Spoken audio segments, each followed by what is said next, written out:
Your enemy is the version of you which doesn't take shit. Your enemy is the version of you which goes to the gym every single day. And if you've done this correctly, then what you should be doing by now is thinking of him permanently. Every single time you go to the gym and you haven't done that one extra rep, he did. Every single time you don't feel like doing something, you'd think, yeah, but he would do it. If you truly constructed it the way you should, he should be crossing your mind with every single thing you do.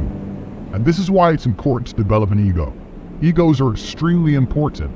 Egos have always existed.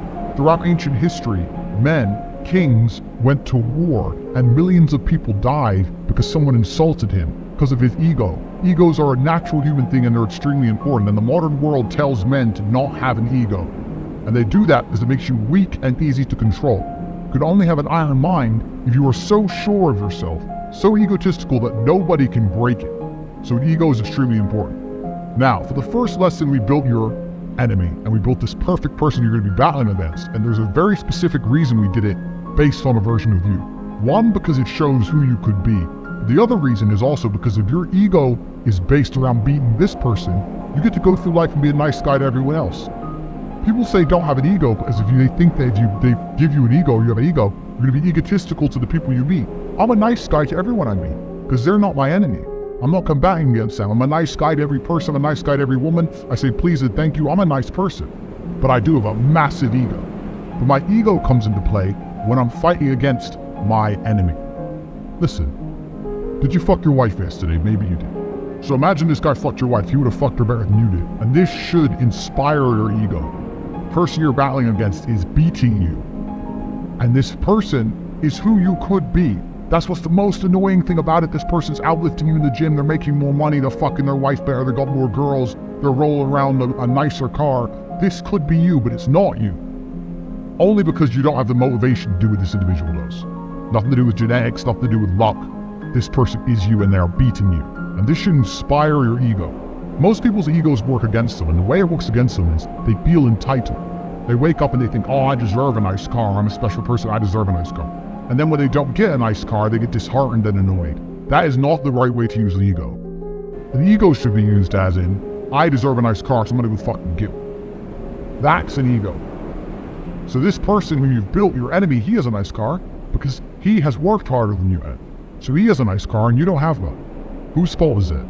There should be no reason, no excuse for you to not do everything that you believe you need to do to be the best person you can be if you've properly created this enemy. You've looked at this list, 25 to 30 points long, of everything this guy does. And you should look at that list and think, fuck, this is who I'm competing against. I need to start getting my shit together. And your ego should stop you from wanting to lose. Otherwise, day after day after day, you are losing to this individual. This individual is beating you day after day after day. You can't let that happen. Your ego is extremely important. And you only have one person you're competing against, and it's the person you created, which is nothing more than a better version of yourself. So day by day, you're losing this battle. And that should make you uncomfortable, it should make you nervous, it should make you anxious. So you start to feel that way, because this is the truth. If you've truly imagined who your enemy is, and you truly imagine them beating you, you should not be able to relax. The fact that you can still sit and watch TV means you need to go back to the first video and start again. And do it properly, and do it well enough so that you can no longer sit still. You look at yourself in the mirror and go, okay, yeah, I've got some muscle, but this guy, he's got real muscle. I've got a little bit of money, this guy, he hustles non-stop, he's on Twitter, he's got this, he's got that. You need to get your shit together. And if you do that properly, you'll start to feel nervous. You'll imagine the version of you that is as amazing as it could be, and then you look at yourself and realize that you're failing. It's the reality. And you'll sit there and go, fuck. Now, when you feel anxious, there's only one thing you can do. You can either sit there and be anxious like a little girl, and be worried about it, or you can put some things in action. I was nervous before every single fight, and that's when I felt the best. Because I was afraid. I was afraid of losing. And you need to be afraid of losing day by day throughout your life. You know your enemies, you know what he's doing, and you're losing day by day. Now, if you go to the gym and you beat your personal best, let's say the most you've ever benched is 100 kilo, you go there, you bench 105 kilo. The days you beat your personal best are the days you've beaten this individual. It's the only day you're allowed to claim a victory. If you beat the personal best, you can claim a victory. I went there, I did more than I've ever done, I beat this guy.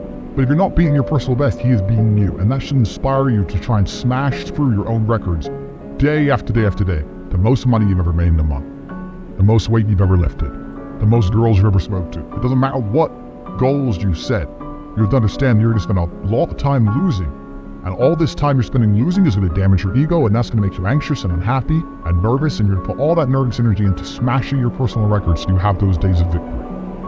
Everything compounds. What most people don't understand is they think that life just changed overnight. Everything compounds. People say to me, "Oh, Tay, how did you become successful?" I can't tell you the one thing that made me successful. I was always driven, motivated. I understood how to make good connections. I looked after the people who looked after me. I always knew what the right thing to do was. I didn't drink for many years of my life. I didn't do this, I didn't do that, I did do this. And it all comes together to success. It's not about one thing. A lot of people go through life with a very average attitude to life and they wait for their one big break. Yeah, maybe you'll get it, but that's not the reality. If you're hoping for a big break, you may as well just keep buying the lottery tickets. You have to build your big break. And you're gonna do that with 1,000 tiny victories. It's a change of mindset that's gonna allow you to put together 1,000 tiny victories. And the change of mindset is simply understanding that there's a version of you that exists somewhere in the multiverse, which is much better than you are right now. They have the same star, the same genetic composition, but they are destroying you at every measurable metric, purely because they don't get lazy, don't get tired, don't watch TV, don't waste their time. They have an iron mind. And that person is going to become you now. That is who you are fighting against.